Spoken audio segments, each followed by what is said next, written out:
In this video, I'm going to go over 7 things that surprised me on my Appalachian Trail through hike. Now, I wasn't sure what video to film this week, so I put a poll up on the community tab on my YouTube channel and let you guys decide. Over 500 people voted, and this topic got 72% of the votes. So I'm excited to make this for you guys, and the option that didn't win will probably be next week's video. Now, going into the through hike, I thought I had such a good idea of what the Appalachian Trail was going to be like. I watched so many vloggers and listened to so many podcasts and read books, and I thought I knew exactly what to expect. And for the most part, I did, but there's always those little things that you just don't think of that happen on the trail that you didn't expect. So I'm going to go over those. Number 1 is that I did not see any bears my entire through hike. And this surprised me because it seemed like past through hikers and section hikers were always so confident in certain spots that you would see bears.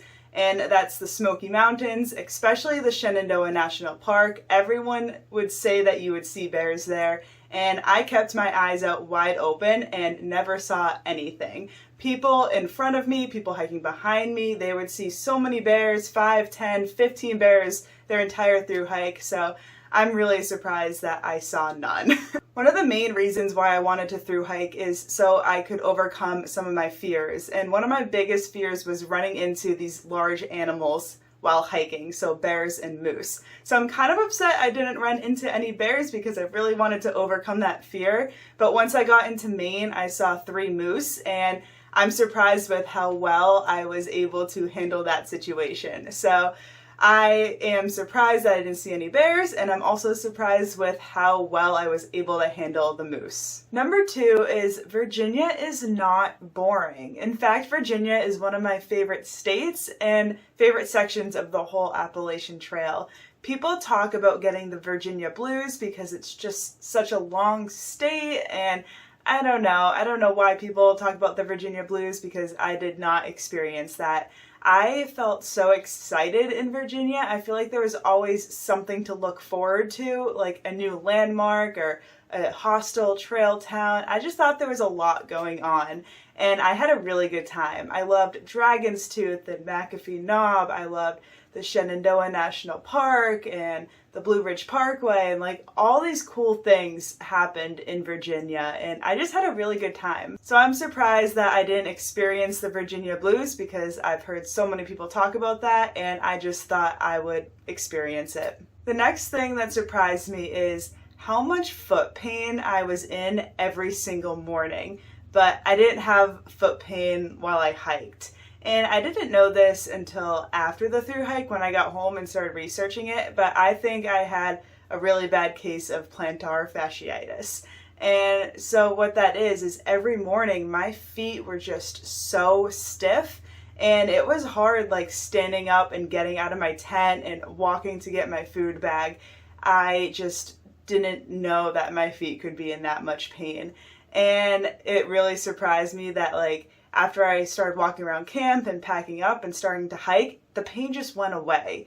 And I just never knew that was going to be a thing. I just thought if I was injured, it would be while I was hiking and not like while I was laying around doing nothing. And when I got to like New Hampshire and Maine, it got so bad that even if I just stopped on the side of the trail for a 10-minute break and started hiking again after that, I would experience that same really stiff foot pain, and it was just not pleasant. I didn't think that my feet would ever experience something like that, so that surprised me. So next up is phone service on the Appalachian Trail. I feel like people say that Verizon is the best phone service and AT&T sucks. Well, I have AT&T, and I found that I had just as good service, if not sometimes better service than other hikers that had Verizon. I just went into it thinking that the other hikers around me with Verizon were going to be able to sit around at camp and get service and post Instagram pictures and all that, and I was just going to be sitting there bored because I had AT&T,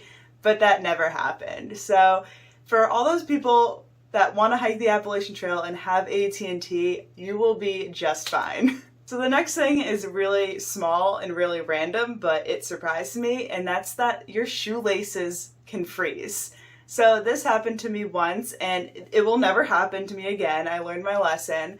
It was the end of the day, my socks and shoes and everything was soaking wet. I kicked my shoes off without untying my laces and just went to bed.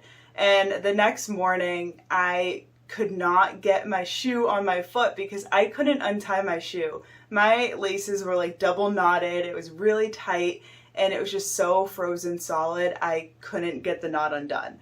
I never knew something like that would happen. I've seen videos of hikers with frozen solid socks and other types of pieces of gear, but it never occurred to me that that can happen to your shoelaces. So now every single time I take my shoes off at the end of the day, I untie them, I open up the shoes, even in the summer. I just wanted to make it a good habit and never have to experience that again, because I ended up holding my shoe on top of my open flame on my stove for like 5 minutes just so I could untie my shoes and get them on. So next up, I was surprised with how many people snore. Going into my thru hike, I was like, how many people actually snore? And is it actually something that will keep you up all night and give you the worst sleep possible? Well, the answer is yeah, a lot of people snore, and yes, it will keep you up all night. Now, I thought I was a heavy sleeper. I think I am still a heavy sleeper, but just listening to people snore is so annoying, and it just got into my head and I just couldn't deal with it. There was a stretch in Pennsylvania where I slept in a couple shelters and slept in a couple bunk rooms, and it was just the worst week of sleep ever. I got to the point where if I got to a shelter and there was even just one person in there that I didn't know, I was like, that's it. They're probably gonna snore. I need to go find somewhere to set up my tent. So yeah, I was just surprised with how many people snore and how annoying that is. And the last thing that surprised me on the Appalachian Trail is probably the biggest surprise out of everything, and that is how fast I was able to do the AT. Now, I said from the beginning that I wanted to attempt the Appalachian Trail in 120 days, but I set that goal to really push myself, and I knew it was going to be a stretch to accomplish that. And I'm just so surprised and proud of myself that I was able to do that and do that well. No injuries. I didn't hate my thru hike. I didn't push myself so much that I wasn't comfortable. And I'm just really proud. I never thought that I would be the 20th northbound hiker to complete the thru hike. Now, I'm not trying to brag, but I just never considered myself like an elite backpacker. Now, the Appalachian Trail was my first backpacking trip ever, and I wasn't experienced or anything. I wasn't some super athlete. I mean, I did a couple hikes before I started the trail in February, but nothing crazy. So the fact that I was able to physically do the trail and do it at the speed that I did surprised me, and I'm just really proud of myself for that. So that is going to be it. That's the list of 7 random things that surprised me on the Appalachian Trail. I hope you found that interesting. You guys asked for it, and this was fun to kind of jot down the ideas and make this video. So if you enjoyed it, hit that like button and subscribe, because I am going on a backpacking trip in a couple days. I have a 7-pound base weight, and I'm going to show you guys what I am taking and what I'm hiking in the next video. So stay tuned for that, and I'll see you then. Bye.